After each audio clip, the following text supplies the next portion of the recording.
du drapeau national de la République de Côte d'Ivoire. Mon colonel. Détachement à mon commandement.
Accueillons maintenant son Excellence M. Maurice Kwaku Bandama, ambassadeur extraordinaire et plénipotentiaire de la République de Côte d'Ivoire près la République française.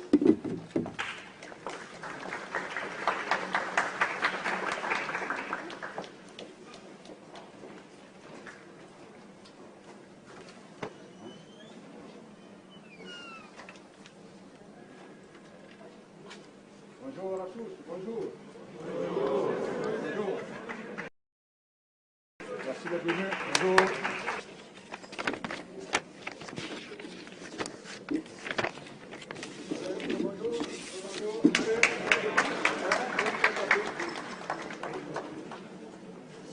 Écoutez l'hymne national de la République de Côte d'Ivoire, la Biganaise.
À présent, nous allons écouter le discours de Son Excellence, Monsieur l'Ambassadeur.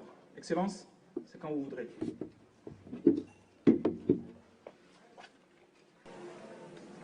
Mesdames et Messieurs les ambassadeurs accrédités auprès du gouvernement français, Excellences, Mesdames et Messieurs les ambassadeurs délégués permanents auprès des organisations de l'UNESCO et de la francophonie, Mesdames et Messieurs les consuls honoraires, Monsieur le consul général de la Côte d'Ivoire à Lyon,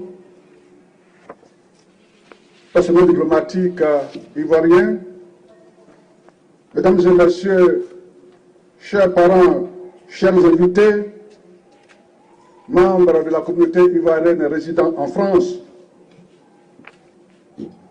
Monsieur le général, chers parents, chers frères, chères sœurs. C'est pour moi un grand honneur et une légitime fierté de vous recevoir dans l'enceinte de notre ambassade à l'occasion de la cérémonie marquant le 61e anniversaire de la fête nationale de la République de Côte d'Ivoire. Avant de poursuivre mon propos, permettez-moi de rendre un hommage appuyé à mon prédécesseur, Son Excellence, Monsieur l'ambassadeur Charles Providence Gomis, décédé ici même à Paris, le 16 juillet 2021, alors que nous préparions cette cérémonie, loin de nous douter qu'un événement aussi triste viendrait assombrir notre journée. En mémoire de l'illustre disparu, grand serviteur de l'État, vice-président du Sénat, sa dernière fonction, je voudrais vous inviter à observer une minute de silence.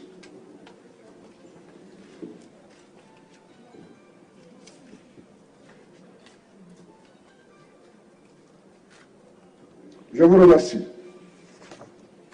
Excellences, Mesdames et Messieurs, distingués invités, je voudrais, en cet instant solennel, adresser au nom de Son Excellence M. Alassane Ouattara, président de la République de Côte d'Ivoire, du gouvernement et du peuple ivoirien,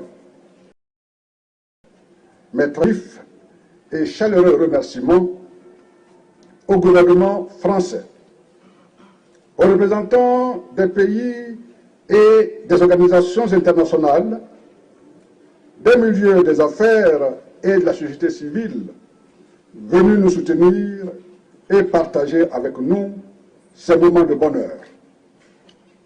En effet, en cette période estivale, synonyme de vacances, et dans ce contexte difficile de crise sanitaire lié à la pandémie de la Covid-19, vous avez accepté de vous joindre à nous pour célébrer la cession de la République de Côte d'Ivoire à l'indépendance, à la souveraineté internationale, marquant ainsi son entrée dans le concert des nations. Soyez donc vivement remerciés. Excellences, Mesdames et Messieurs, l'événement historique que la Côte d'Ivoire commémore aujourd'hui représente un moment exceptionnel dans la vie de notre jeune nation, pour laquelle la date du 7 août 1960 est le point de départ d'une marche glorieuse. En effet, le 7 août 1960, le président Félix Houphouët-Boigny proclamait l'indépendance de la République de Côte d'Ivoire avec la grande ambition de bâtir une nation de paix, unie, laborieuse et prospère. Afin de parvenir à la réalisation de cette vision, le gouvernement, sous son inspiration, a adopté une politique d'ouverture sur l'extérieur avec un ensemble de mesures incitatives pour les investisseurs étrangers. Cela s'est traduit par la construction d'infrastructures socio-économiques ainsi que le choix du secteur de l'agriculture comme la base du développement économique et social de notre pays. En quelques années seulement, la Côte d'Ivoire réalisait un bond spectaculaire que certains observateurs ont appelé le miracle ivoirien des années 70. Mais la grandeur de la Côte d'Ivoire que le président Houphouët-Boigny avait réussi à lui imprimer ne venait pas seulement de ses réussites économiques et matérielles, mais surtout de la grande générosité dont les Ivoiriens s'étaient imprimés. Une grandeur tirée de notre hospitalité, de notre fraternité et de notre ouverture aux autres, de nos valeurs à la tolérance. Le président Félix Houphouët-Boigny avait ainsi réussi à faire de la paix la deuxième religion de tous les Ivoiriens. Rendons gloire au président Félix Houphouët-Boigny, père de la Côte d'Ivoire moderne. Excellences, Mesdames et Messieurs, l'histoire des nations, malheureusement, nous enseigne aussi qu'un pays, l'histoire n'est jamais linéaire. Et notre pays, la Côte d'Ivoire, n'échappe pas à cette règle, puisqu'elle a connu des contradictions internes répétées depuis les années 90, lesquelles l'ont conduite à l'instabilité, à des coups d'État réussis ou manqués, à la rébellion armée et à la violente crise post-électorale de 2010 et 2011, qui, toutes ces crises ensemble, ont entraîné des milliers de morts. Fort heureusement, depuis la session à la magistrature suprême en mai 2011 du président Alassane Ouattara, cet épisode douloureux est désormais derrière nous. Il s'est imposé au président Alassane Ouattara d'écrire de nouvelles pages de la Côte d'Ivoire, de procéder à la reconstruction de notre pays et à la réconciliation des Ivoiriens. Aujourd'hui, nous pouvons nous réjouir des résultats réalisés, tant sur le plan économique, social que politique, avec une croissance économique soutenue, se situant entre 7 et 8% sur 9 ans, des infrastructures dans tous les domaines. Notre pays a ainsi repris sa place dans le concert des nations. Et là encore, les Ivoiriens ne tirent pas leur satisfaction et leur fierté seulement des succès économiques engagés sous l'autorité du président Alassane Ouattara, mais aussi et surtout de son leadership imprimé dans le processus de réconciliation, avec le retour massif et progressif de centaines de milliers de réfugiés de la crise 2010-2011, la libération de centaines de prisonniers et le dégel des avoirs des acteurs politiques. Les faits les plus marquants sont le retour en terre ivoirienne de l'ancien président de la République, le président Laurent Gbagbo, et sa rencontre chaleureuse, émouvante et fraternelle avec son frère, le président Alassane Ouattara, il y a 2 semaines, au palais présidentiel. Ainsi qu'il a exprimé hier dans son message à la nation, le président de la République entend poursuivre les efforts de paix et renforcer la cohésion nationale. Hier encore, sa clémence a favorisé l'élargissement de plusieurs prisonniers de la dernière crise électorale d'octobre 2020. C'est le lieu d'inviter chacune et chacun d'entre nous de nous inscrire résolument dans cette dynamique de paix. Excellences, Mesdames et Messieurs, honorables invités, la Côte d'Ivoire se félicite d'entretenir un partenariat historique, privilégié et fécond avec la France, dans le cadre d'une coopération bilatérale exemplaire. Qu'il me plaise de rappeler quelques acquis de cette dernière décennie. Symbole de la grande amitié entre les 2 pays, depuis 2011, les visites réciproques des hautes personnalités ont constitué un levier important permettant de traiter les dossiers dans une parfaite convergence de vues. Au plus haut niveau, les visites du président Alassane Ouattara en France et celle du président Emmanuel Macron en Côte d'Ivoire, le 29 et 30 novembre 2017, ont permis de relancer et de renforcer la coopération économique, politique et sociale entre nos 2 pays. Ces visites ont été suivies de celles de plusieurs autres hautes personnalités des 2 pays, notamment celle du président du Sénat, M. Gérard Larcher, en février 2020, à Abidjan. Ensuite, 2 ministres de l'économie, des finances et de la relance, M. Bruno Le Maire. Et le mois de février et de juin 2021, celle du ministre de l'Europe et des Affaires étrangères, M. Jean-Yves Le Drian, et celle, enfin, 2 ministres délégués en charge du commerce extérieur et de l'attractivité, M. Frank Richter, accompagné d'une forte délégation d'hommes d'affaires français.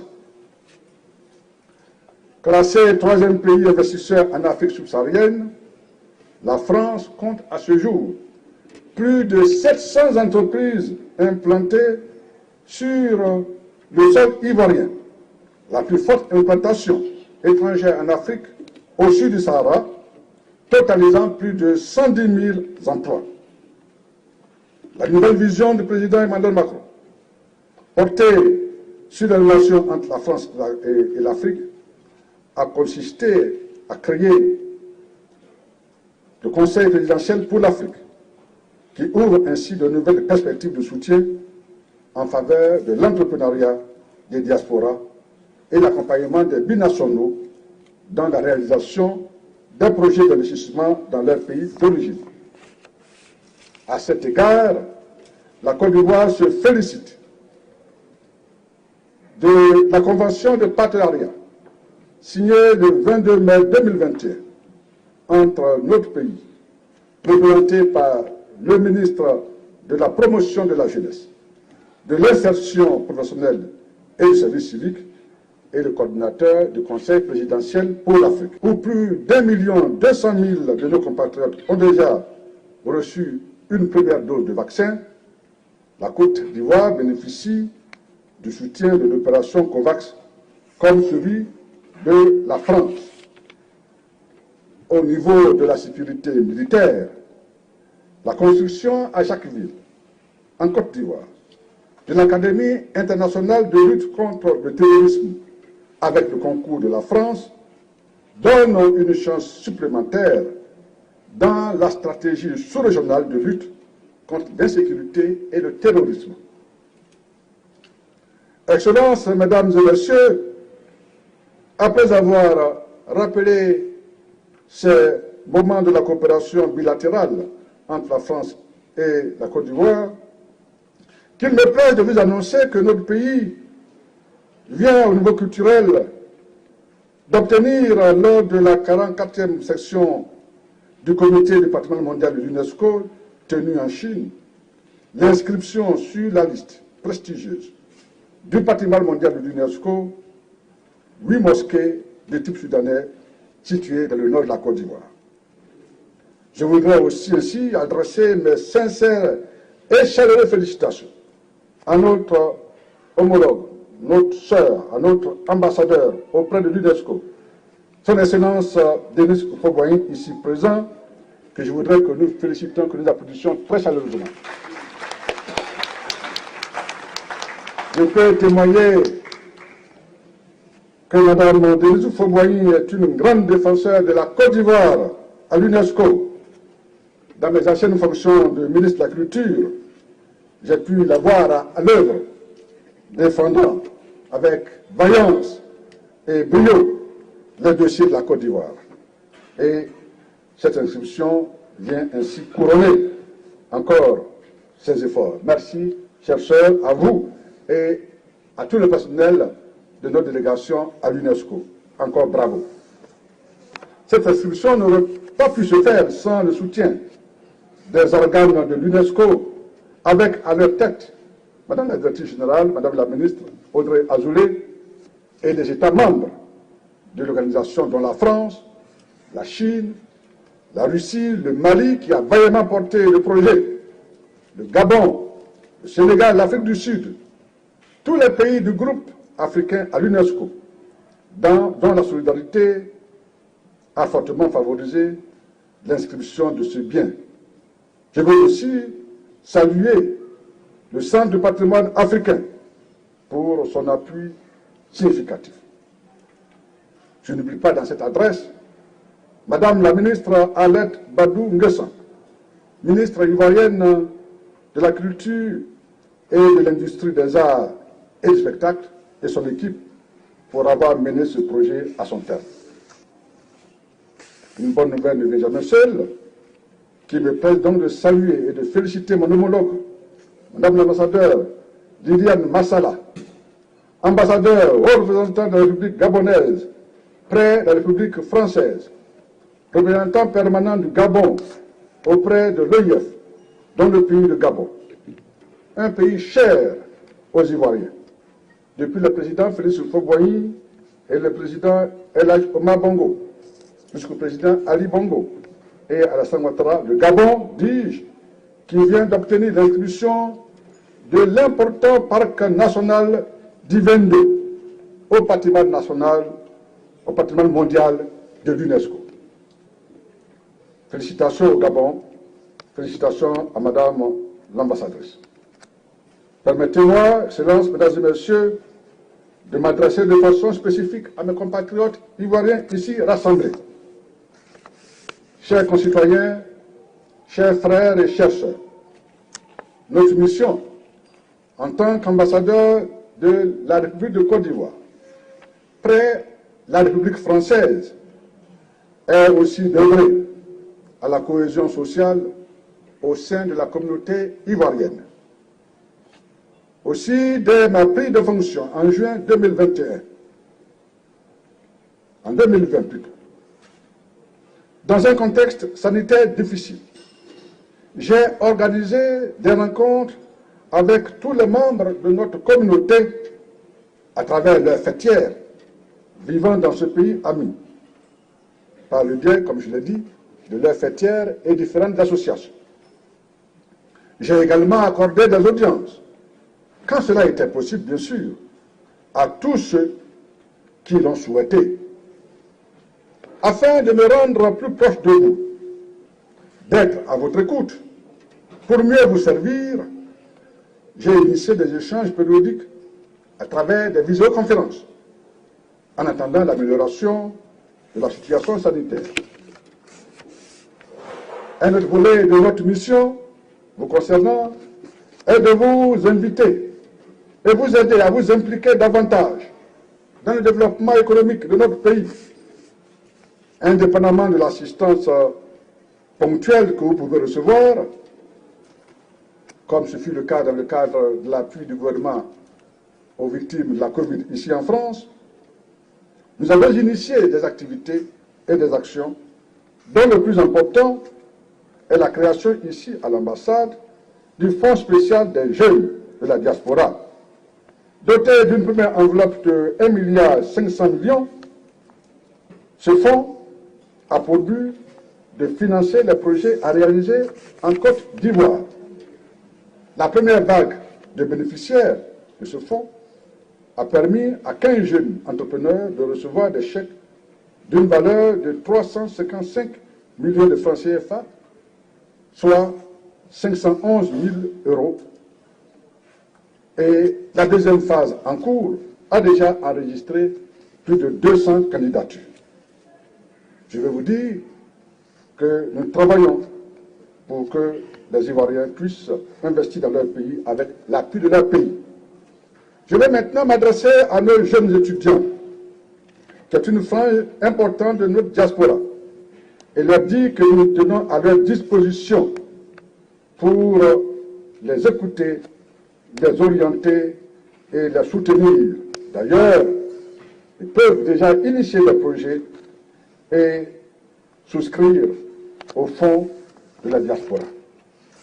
Nous avons, avec l'accord de la Première Dame, employé la création ici en France d'une antenne du fonds FAFSI, le fonds d'appui aux femmes de Côte d'Ivoire.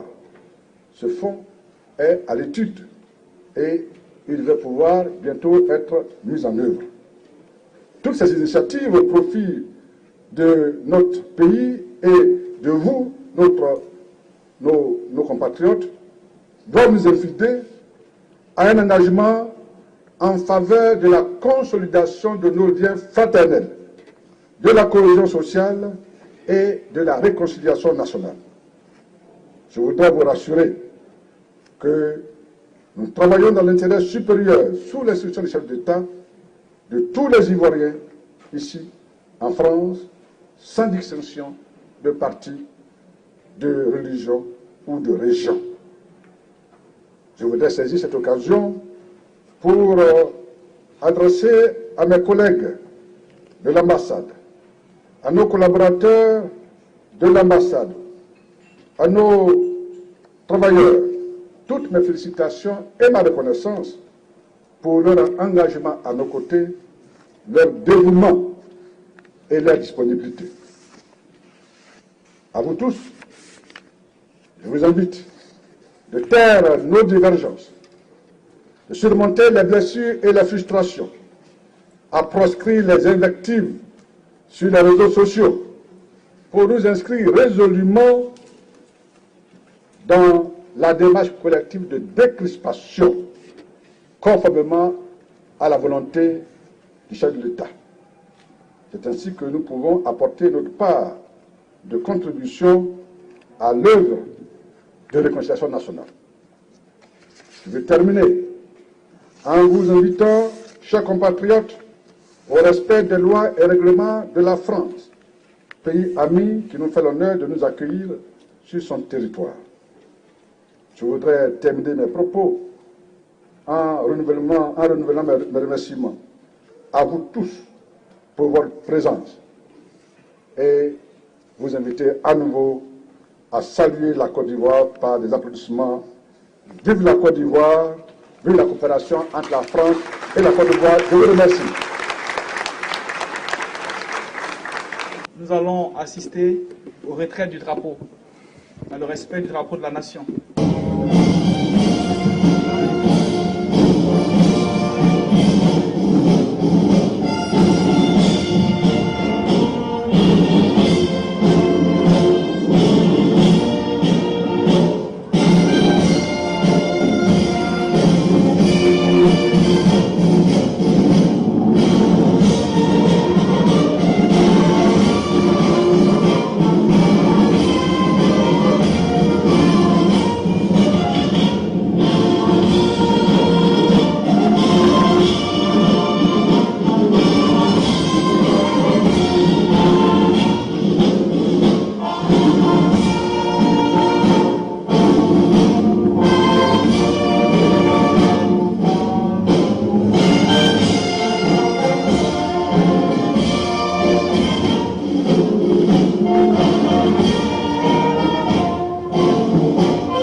Avec la permission de M. l'ambassadeur, nous allons maintenant entamer la partie festive de cette cérémonie, avec une transition musicale proposée par la slameuse Kiora, qui fait une tirade sur la Côte d'Ivoire. Je vous demanderai de rester en place pour l'écouter, s'il vous plaît.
c'est Bachir Sanogo que je vous demande d'ovationner, s'il vous plaît. Monsieur Bachir Sanogo est un musicien, auteur, compositeur de plusieurs créations. Vous connaissez certainement ce grand monsieur qu'on appelle George Mamboy et Adjaba. Et depuis 2003, il a créé son groupe Dansico. Et ce soir, il est avec nous, monsieur Bachir.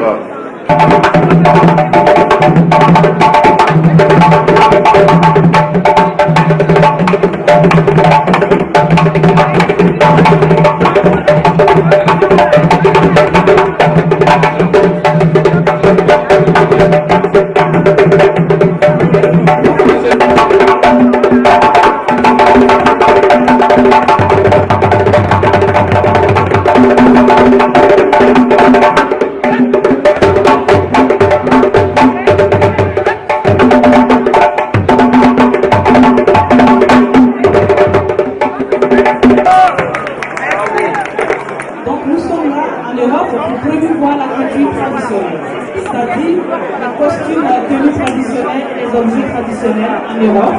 Donc depuis 2009, nous nous battons pour ça. Donc aujourd'hui, et chaque année, Cœur Royal organise un festival des tenues traditionnelles pour la diaspora, ça veut dire tous les pays d'Afrique qui participent.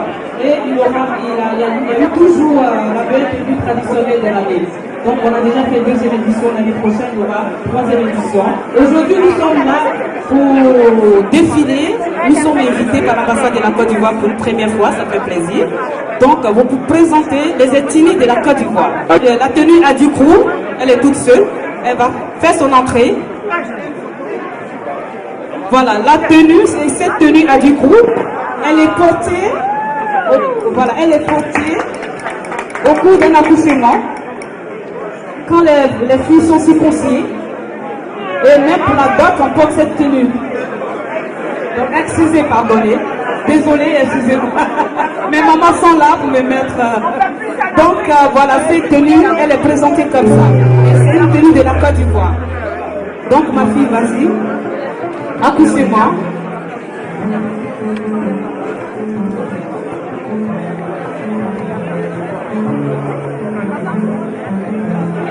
Voilà, c'est une tenue magnifique, originaire bien sûr de cette très belle ville, Tabou. Il faut l'acclamer. Il faut l'acclamer, chers invités. Ce soir, nous célébrons bien sûr cette Côte d'Ivoire vestimentaire qui est reconnue. La tenue Adjoukrou portée par cette sublime demoiselle.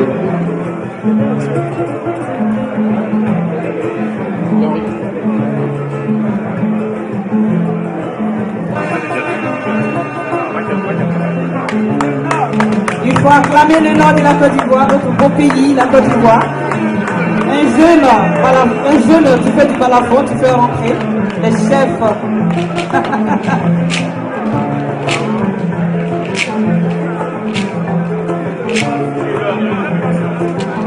Voilà, il faut quand même applaudir les enfants. Magnifique, il magnifie bien sûr la Côte d'Ivoire et le nord de la Côte d'Ivoire. Sortez vos téléphones, immortalisez l'instant, vous pouvez profiter également de prendre des photos. Car ce genre d'événement, c'est très rare, surtout en France. Voilà. Voilà, donc cette tenue est portée au cours d'un des grands événements du nord de la Côte d'Ivoire. Mariage, baptême, etc.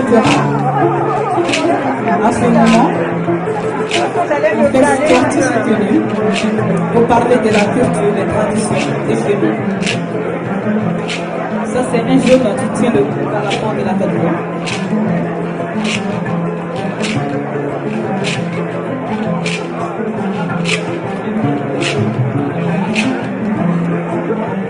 Merci. Merci. Des pièces faites bien sûr par des artisans, des cosses de bois. C'est très recherché, c'est très magnifique en tout cas. Chers invités, vous êtes des privilégiés ce soir. Je pense il faut vraiment les ovationner. Il faut faire du bruit pour eux, s'il vous plaît, chers invités. Voilà. Et cette tenue, c'est fabriqué par les Corses de bois, avec les parapluies. Vous voyez l'éventail plutôt, excusez-moi. Les bétons, on est mangé du riz. Donc voilà, c'est synonyme de riz, ça. Ça, c'est des Corses de bois avec du raffia mélangé. Voilà, c'est ça la tenue BT. Les Akans, ça c'est la fille du village, tu les Akans. Tu vas déjà ouvrir le passage du roi et la reine. Et ces pains sont des pains tissés à la main. Le roi, la royauté, c'est important chez nous en Côte d'Ivoire. Le sens, les Akans, c'est le centre de la Côte d'Ivoire. Voilà. C'est grâce à eux, on dit à chaque fois Akwaba. Quand on arrive à ce moment, on dit Akwaba. Mais Akwaba est devenu un synonyme de la Côte d'Ivoire par rapport à Akwaba, parce qu'ils sont beaucoup. Donc aujourd'hui, nous sommes ici pour présenter la royauté de la Côte d'Ivoire, le roi et sa reine, additionnent valeur. Et je suis fière et je me bats pour ça. Et je remercie l'ambassade aujourd'hui pour me donner cette occasion.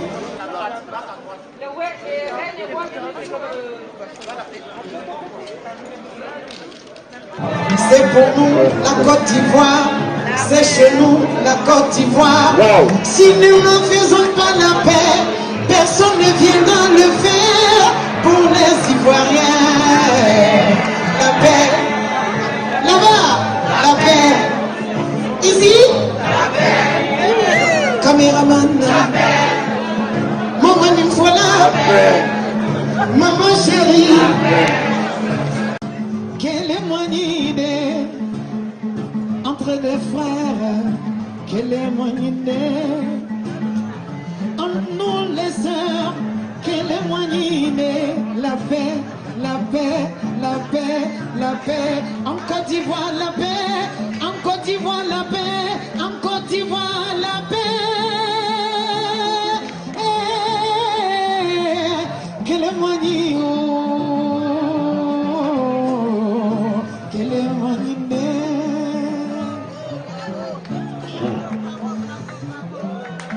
Merci.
Voilà, c'est bon, on va venir. Les femmes ne sont pas considérées.